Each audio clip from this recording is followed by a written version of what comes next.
Stadio plebiscito e pubblico di Padova, con 8.000 spettatori e il tutto esaurito, promossi a pieni voti, Petrarca quantomeno rimandato. È il verdetto della finale scudetto della Saladria Serie A Elite, che ha visto i bianconeri perdere per 27-5, un risultato netto che ha confermato il Valo Rugby Emilia come squadra più forte e più continua della stagione. Negli scontri diretti e nella finale di Coppa Italia il Petrarca aveva sempre perso, ma il fatto che l'ultima sconfitta fosse stata per un solo punto e confidando nella spinta di 7.000 sugli 8.000 spettatori presenti, i padroni di casa pensavano di potercela fare in questa finalissima, organizzata per la prima volta dalla ricostituita Lega e non dalla federazione. E invece il Petrarca parte bene, segna per primo una bella meta con Scagnolari, ma la difesa di Reggio Emilia è impenetrabile e palla in mano, le linee veloci creano spazi e soprannumeri.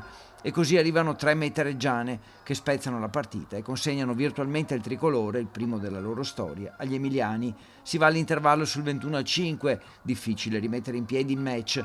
La ripresa è più equilibrata, ma il Petrarca non riesce a segnare, mentre Reggio Emilia centra 2 volte i pali, parziale di 6-0 nel secondo tempo e finale 27-5.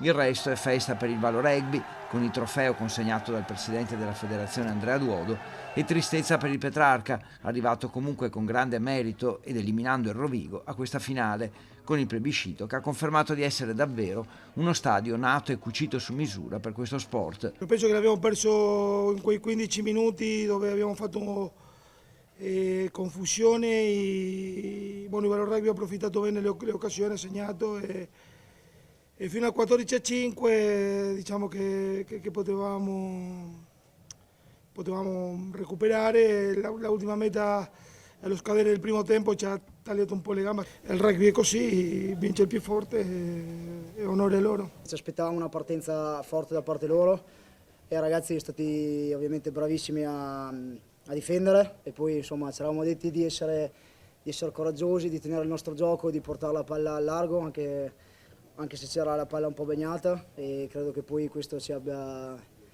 pagato. E poi non ci si abitua mai al fair play tipico del rugby, nel quale chi perde sa sempre come farlo con onore e dignità. Il campo parla e con le parole siamo tutti bravi, poi il discorso è entrare in campo e dare il massimo per portare la partita a casa. Oggi penso che loro sono stati i più bravi nel controllo della partita e alla fine hanno vinto loro.